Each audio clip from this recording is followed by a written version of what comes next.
I first started acting when I was about 5.5 years old.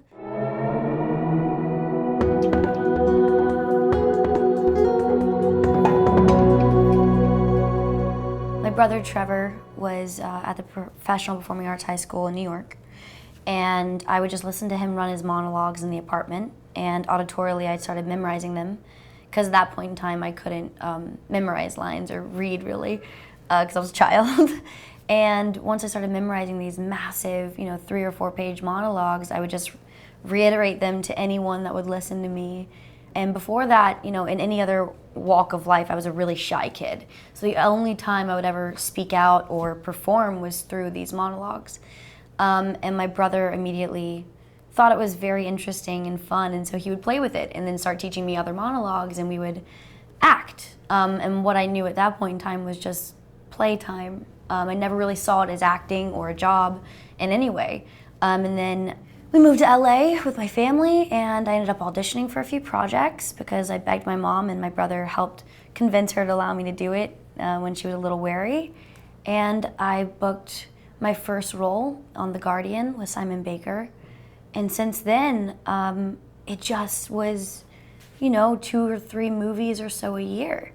It was Amityville Horror, and then Big Mama's House 2, and now I think at 20 years old, I've made, 62 different projects, which is crazy. And that includes, some different little things that I've done. So it's more like 50-something movies. But it wasn't really until I was 12 years old, and I looked at my mom, and it was just one day when I realized, all my friends were thinking about, where they're gonna go and do their lives, and if they're gonna go to college. And we were all 13 or 12, so we were kids, but they were all talking about they wanted to go to Columbia, New York, or the dreams and aspirations that come together when you're coming of age in terms of becoming a teenager and soon going to high school. And I looked at my mom and I was like, hey, do I have to stop doing this? And that's the way I worded it. And I think about it now because it's really funny, because I had this idea in my head I guess one day I'll have to go to college and become an adult, and this is a playtime that I've had since I was a kid, but it's not a real career. It's just been fun. And she was like, what do you mean? Of course you can keep doing it if you want to, if that's really what you want to do. And I was like, yeah, I guess I just want to keep doing this as long as I can. And from that point on, I realized this is not just a playtime thing. This is something that I could make into a career. And then when I was 15, I did my first big lead role in a studio film in Carrie with Julianne Moore. And I think that was the first time that I really recognized coming up against male-female kind of stereotypes. Because that movie was directed by Kim Pierce, who was my first real female director. I'd done a small movie before then with a female director, but I was a very small role in it.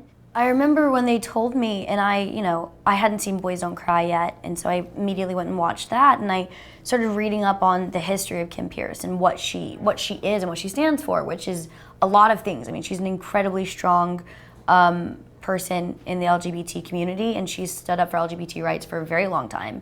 And making a movie like Boys Don't Cry was very groundbreaking at that point in time for Hilary Swank. And for her. So to work with her, and I have 2 gay brothers, it also meant a lot to me to work with her. And it felt very close to home.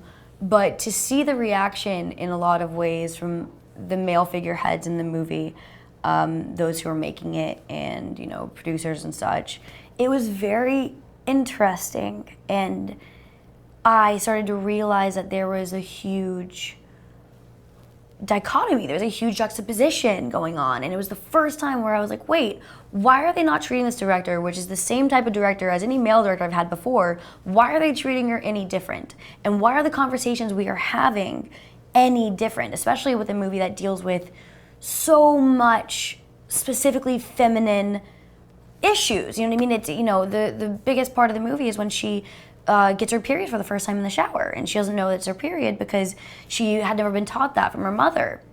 But to have these conversations with men who were saying well, I don't think you should depict it that way, and I think you should depict it this way, and Kim and I sitting there going well, respectfully, I don't think you know what you're talking about. That was just the first time where I was ever I guess men don't see us women equal in this industry. And I had honestly never understood that until then. That was the first time. And I remember going to my brother Trevor and being like, I don't know what's happening. I don't know why I'm having to run interference on notes and decisions that should be rhetorical questions that we're having to ask. And he was like, well, you know, that's not, it was a really hard conversation because he had to explain to me that that's an issue, that there's a massive gender inequality in this industry, and it was really heavy for me. And then from that point on, it was a big kind of, you know, crux of my life at that point, because from then on, every movie, and I was only 15, you know, 14 or 15, from then on, everything was slightly sexualized, and I was being seen as this adult little woman when I was a child, and it was jarring. And I had to understand that when I go into meetings with adult men, there is an air about it, and you have to know what you're walking into, and in a way, you have to protect yourself. And that's what my brother always taught me. He was like, just understand, Chloe, that there are a lot of people out there who might be wanting certain things from you, and you have to understand that, and not in like a way where like everyone is horrible. You know, it's not about that. Every man is bad. It's not that.